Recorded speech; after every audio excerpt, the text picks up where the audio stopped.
Before the internet connected the world was already searching for connection. There was a time when information moved slowly, very slowly. A message could take days, even weeks to reach someone. Libraries held knowledge, but only for those who could physically reach them. Communication was limited, fragmented, and often controlled. But deep inside the human mind, there was always a desire to connect, to share, to know instantly. And that desire sparked a revolution. In the early 20th century, machines were already evolving. Computers, massive, room-sized machines, were built to calculate numbers. But they had one major limitation. They were isolated. Each computer worked alone. No communication, no sharing, no network. Just islands of intelligence, disconnected from each other. Then came a question, a simple yet powerful question. What if computers could talk to each other? That question would change everything. The story of the internet truly begins during a time of tension, the Cold War, a world divided by fear, uncertainty, and the constant threat of destruction. The United States needed a communication system, one that could survive even if parts of it were destroyed, a system that had no single point of failure. And so, researchers began working on something radical, a decentralized network. Instead of sending information in one piece, they broke it into small chunks called packets. Each packet could travel independently through different routes and then reassemble at the destination. This idea was revolutionary. It meant that even if part of the network was damaged, the message could still survive. In 1969, something historic happened. The first network was created, ARPANET. It connected a few computers across universities in the United States. The first message ever sent? It was supposed to be login, but the system crashed after just 2 letters, LO. A small failure, but a giant leap for humanity. What started as an experiment began to grow. More universities joined the network, more computers connected, and with that, a new problem emerged. Different systems, different languages couldn't communicate easily. The world needed a universal language for computers, and that's when TCP/IP was developed, a protocol that allowed all networks to connect and speak the same language. On January 1st, 1983, something incredible happened. ARPANET officially adopted TCP/IP. That day is now considered the birth of the modern internet. But even then, the internet wasn't what we know today. There were no websites, no videos, no social media, just text, simple communication between researchers. Quiet, hidden, powerful. Then came the moment that changed everything. A scientist had an idea, not just to connect computers, but to connect information. He imagined a system where anyone, anywhere, could access knowledge instantly.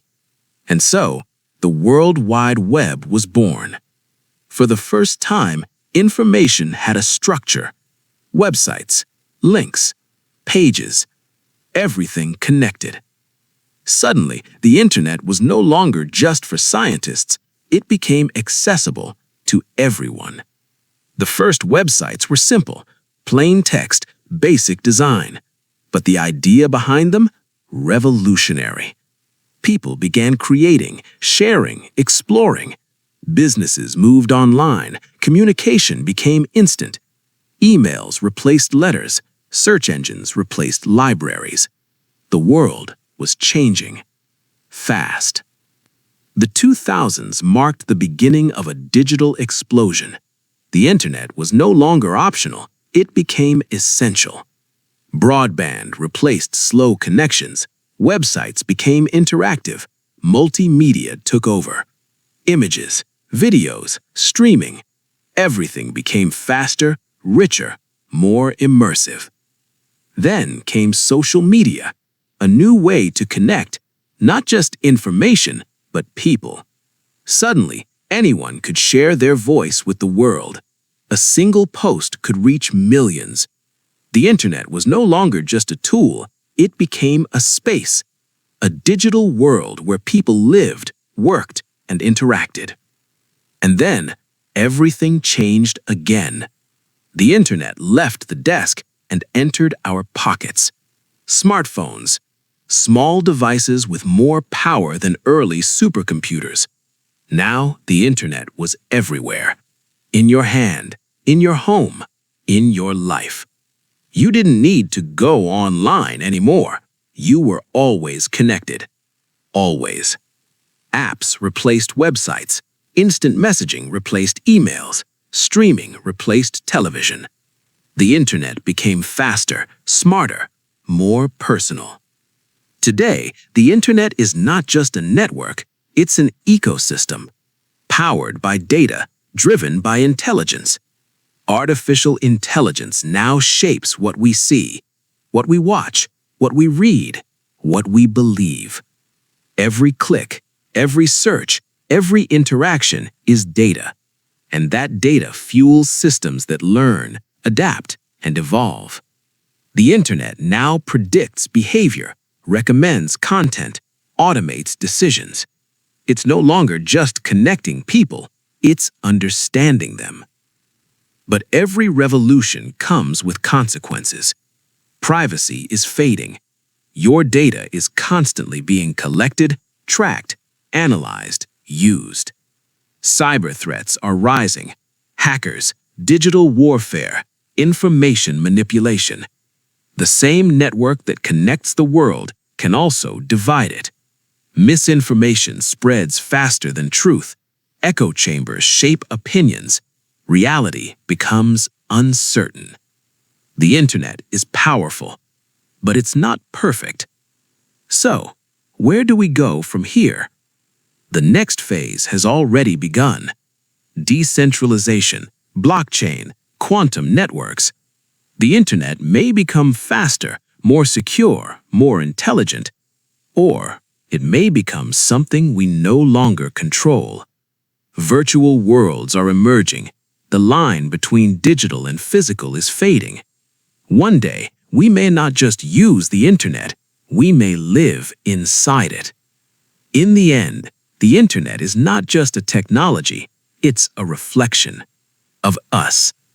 Our curiosity, our creativity, our need to connect. From a simple idea to a global system that powers the world, the internet is humanity's greatest creation, but also its greatest responsibility. Because the future of the internet depends on how we choose to use it. Subscribe to Science in Silence, because the most powerful revolutions don't make noise.